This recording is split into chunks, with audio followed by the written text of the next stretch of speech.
Just gonna do a quick update on the onion planting and rose onions I planted, and also the broccoli starts on my in-ground garden. We've been getting a lot of rain here lately, so they are starting to take off a little bit on the onions. I got two about 40-foot rows of the onions, and finally kind of come out of the shock, starting to grow, which is a good thing. And then over here, well, I'll show this first. I've got the snap peas. They have not started producing yet. I'm trying to get them to climb up on that trellis. They're kind of fighting me a little bit. I did put a string down. I've been saying for a while I was going to do that. I finally did it this morning. And then I've got the two rows I've got of, okay, this here's the broccoli.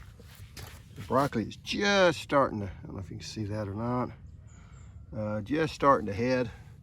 Only bad thing about that, we do have some close to freezing temperatures coming this next week. Right now it's showing they keep waffling between 32 and 33 degrees. So maybe at that small stage they won't hurt them too much. But this is all the broccoli kind of growing up here, growing bigger. That over there is the twister cauliflower. They call it twister cauliflower because if you notice, the leaves kind of twist up. You really can't see inside the head of it. So that keeps the head covered, so it'll stay white, so you don't have to pull the leaves up over it. There's nothing wrong if you don't. It's just the heads tend to turn yellow. If you don't mind that, then you know there's not really a, you call it blanching it, taking the heads and tying up around it. But I don't do that anyway. But anyway, that's just how they grow, and that does help keep you from having to tie them up there if you want to keep that nice white cauliflower head to it. I will show you up over here. Weeds have started kind of coming up and growing. I have to go take the wheel hoe, and I've tried to do the knife attachment to get the weeds down. Here's where we're planting the watermelons this next year.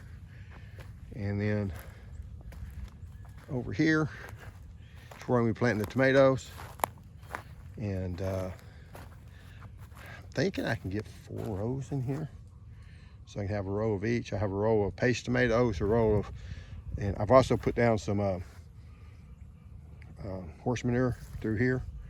Need to till those weeds up, but and I need to, like I say, till that under, whatever. There's what's remaining of the purple hull peas, or cow peas, not actually purple hull. And then I did show in a short video a while ago all the bees here on the loquat. I'll show a short one again in case you didn't see the video. But they are hammering this thing. And they do this every year. Now my neighbors do, across the street, does have, I just think they're one hive. I haven't seen the hive. I think they just got one hive. But, and then the other trees, it's pretty much lost their leaves and all. I will let my horse. Now my horse here, I feed him those purple hull peas. He likes that. So that's why he's hanging around the fence whenever I come out here. And he had that nice slick coat the last time y'all seen him, and it's gotten cold, so he's got on his Harrier coat. They do that. I've heard they can do that within 24 hours. That's what the farrier was telling me. And there's Vinny, the Wonder Donkey. He always looks like Mr. Magoo on TV deals. Now, on my last video, and I was gonna make a video, but my son's, he's feeling better, but I hate to push him out here in this cold weather. I was gonna show you, I guess I'm going to keep showing the horse. Last video, I was saying I was gonna put in all these remarks about, all these links about, you know, where to buy your grass, and where to buy your trees. If you just want to plant some fruit trees and stuff. I linked all that stuff up. I linked up the planting guide, had it all looking good. Computer decided to shut down for no reason, redone it. I thought it saved it all. It didn't. So I did go back in later and put that stuff in there. But if you watched the video, these first 75 people watching my video, you didn't get to see the link. So I'll put the links down here also, so you can see that. It is time to order your fruit trees if you want to order them. And because down here, I like to grow my fruit trees or root my fruit trees in the wintertime, anywhere between now and through February.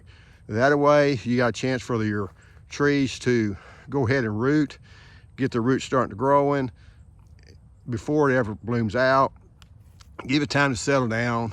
It can grow those little root hairs that's usually destroyed, you know, when you plant the bare rooted plants. I will say, and you may say, well, I'm going to buy potted plants instead. It's been my experience, and I thought the other way, so I had to kind of prove myself wrong. My experience was always that a bare root plant, a bare root tree would do better 3 or 4 years down the line, or even a couple of years down the line, than your potted plants. A lot of that's because those roots get used to growing in a circle. They don't go out and venture out, and you just don't get as good. Now I'm talking about bare root trees that you order in the mail. They deliver them, and you put them out the day you get them in. You don't let them sit there for a week or two. It's not those that's in the plastic bags at the store. Those don't do well, because how long have they been sitting in that plastic bag? If you get them and get them, deliver them, to say in January, those trees have been pretty fresh. They've shipped them to you. You can put them in the ground, you're okay. Those that's been in those plastic bags, they probably dug them the same time, put them in those plastic bags, and it might have been a month that they've been sitting in those plastic bags, dried out, not doing well. So I don't like those at all. If I had my choice, I'll always go with the potted plant opposed to the ones in the plastic bags, unless they might have got them in that day, you know. But I do prefer trees that are bought through the mail if you get from reputable dealers, and they will have some reputable people there. Dave's Garden Review, I think it's called. I have the link down below, unless my computer screws up again. It could give you the reviews of all the different nurseries and seed nurseries and stuff. I really like that, so you can see what people's, you know, at a site that's not biased. You know, it's not their site, it's a different site. And they're really good. Growingfruit.org is a really good forum, and that's where the reference is going to come up of the different nurseries that they have used, and also put down the seed list or seeding, the planting times for the plants in my zone. Anyway, kind of give you an overlook of the nursery. And see, here's Benny. Now you look at that donkey, he don't think he really cares a bit about you, but you notice where he's standing? He's standing right where I'm gonna go up there and scratch his ear. And he'll do that, he'll never act interested, but he will be right by your side. He wants the attention, he doesn't want anybody to know about it. He has really been nice. He's never bit, he's never actually, you know, connected when he's kicked. Been really good. And both now, if you try to separate those two, you're gonna have a rodeo on your hands. But as long as they're together, they've always been really good, really nice. Anyway, thanks for watching. See you next time.